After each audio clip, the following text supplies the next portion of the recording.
Assalamualaikum, nama saya Nur Inas Azmina daripada kumpulan Tapoi dan saya akan mengkongsikan kumpulan saya punya perjalanan dalam menjalani tugasan roleplay ini.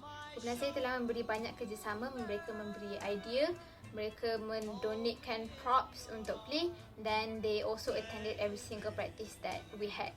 This topic did not really have much of a problem, but what can be discussed is that tentang jalan cerita perkahwinan kaum minoriti itu. What we can do is kita boleh find more information about this topic and then we can also share it dekat dalam social media. Bila lebih ramai boleh mencari tentang topik ini, lebih banyak dia akan jadi viral and boleh appear dalam orang punya feed and lebih ramai boleh tahu tentang culture ataupun adat-adat yang special ada dalam Malaysia ini.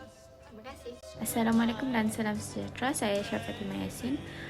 Semasa mencari maklumat tentang perkahwinan baba dan nyonya, kumpulan kami telah berjaya mengetahui lebih lanjut tentang keunikan dan kepelbagaian etnik baba dan nyonya. Dalam perkahwinan ini terdapat unsur-unsur kebudayaan Cina dan Melayu yang mempengaruhinya. Kami juga telah berbincang untuk cuba melakonkan 100% sama seperti perkahwinan baba dan nyonya. Walau bagaimanapun, kami masih kurang berjaya menonjolkan roleplay kami kerana kekurangan props dan juga persalinan iaitu pakaian perkahwinan. Pendapat saya, melalui roleplay perkahwinan baba dan nyonya, setengah pelajar dapat memahami dan mempelajari tentang keunikan dan kepelbagaian sesuatu kaum yang mungkin asing bagi mereka. Assalamualaikum dan selamat sejahtera. Saya Aliatul Uzman binti Hishamuddin melaksanakan tugasan roleplay secara berkumpulan memberikan banyak pengalaman baru kepada saya.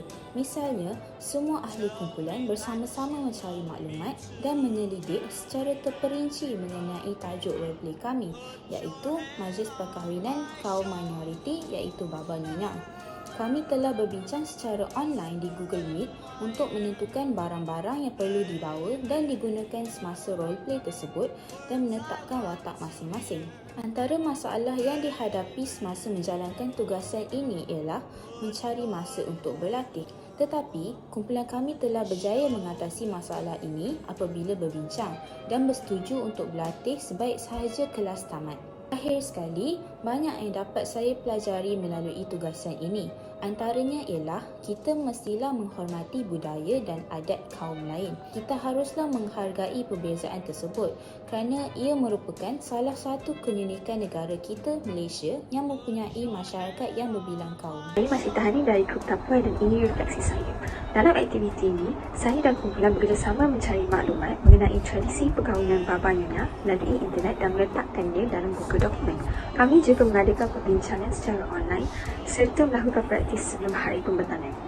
Semasa menjalankan aktiviti, berlaku masalah seperti masalah mencari masa yang sesuai untuk kesemua ahli menyertai raptai serta berlaku kekurangan bahan props sesuai yang digunakan.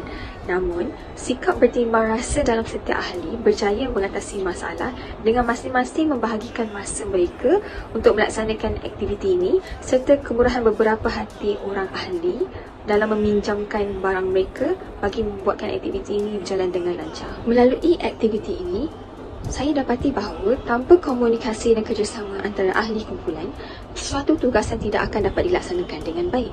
Saya dan ahli kumpulan menjalankan tugasan ini dengan penuh kesungguhan dan berhemah, menjadikan masa yang kami luangkan untuk aktiviti ini sangat efektif dan lancar. Hal ini menunjukkan kepada saya bahawa perkongsian idea semasa perbincangan, penerimaan teguran apabila melakukan kesalahan, mempunyai fikiran terbuka dan menegur secara berhemah adalah antara cara komunikasi yang betul dalam memupuk warga yang beradab. Nama saya Aminah Ashika dan saya dari kumpulan Tapoi. Pengalaman yang saya peroleh sepanjang menyiapkan roleplay ini ialah saya dapat mempelajari ilmu tambahan mengenai kaum baba dan nyonya. Hal ini kerana kebanyakan kaum ini sudah pupus dan remaja pada zaman kini tidak lagi mengikuti tradisi perkahwinan zaman dahulu. Jadi melalui roleplay ini, saya mempelajari sedikit sebanyak mengenai tradisi perkahwinan kaum baba dan nyonya. Sebelum berlatih, kami juga telah mencari dan membincangkan info seperti menetapkan watak dan juga props yang diperlukan ketika berlakon. Masalah yang dihadapi semasa roleplay ialah jadual kelas yang padat menyebabkan kami tidak mempunyai masa yang cukup untuk berlatih. Akan tetapi, kami berjaya melaksanakan roleplay dengan baik. Assalamualaikum, saya Khairikwan daripada kumpulan Tapoi. Dalam mencari maklumat, kumpulan kami telah bekerjasama untuk Google maklumat tentang adat perkahwinan kaum baba dan nyonya. Salah satu daripada masalah yang dihadapi kami ialah ketika persediaan kekurangan masa kerana jadual kami yang amat sibuk.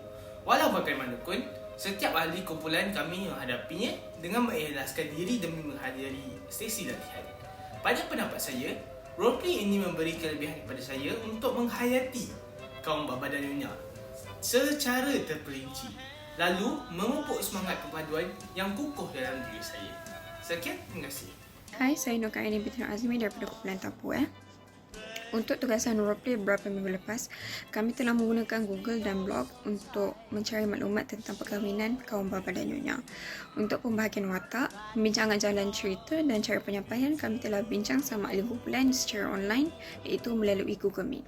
Walau bagaimanapun, sepanjang pelaksanaan tugasan tersebut, kami telah menghadapi beberapa masalah iaitu kekangan waktu di mana waktu lapang setiap ahli kumpulan tidak sama. Bagi mengelakkan masalah ini berlaku lagi, kami haruslah merancang tugasan ini dengan lebih awal untuk mengelakkan crash dengan tugasan-tugasan yang lain. Sepanjang tugasan ini, kami telah mendapat pendedahan terhadap budaya lain. Sebelum ini, kita tidak tahu tentang budaya baba dan nyonya. Bagaimanapun, kerana tugasan ini, kami sedikit sebanyak dapat memahami budaya mereka dengan lebih terperinci, terutamanya adat perkahwinan mereka. Dan kami juga mendapat pemahaman yang lebih mendalam tentang perkahwinan kaum baba dan nyonya. Bagi menjalankan lakonan yang baik, pemahaman yang terperinci tentang sesebuah adat haruslah dicapai. Dengan ini, kita akan menjadi lebih sensitif terhadap kaum tersebut, terutama tentang pantang larang dan mengapa mereka melakukan sesuatu perkara tersebut. Dan kami juga dapat bekerjasama dengan ahli kumpulan. Bagi menjalankan tugasan ini, perpaduan dan kerjasama haruslah dicapai. Contohnya, menghormati waktu ahli kumpulan yang lain.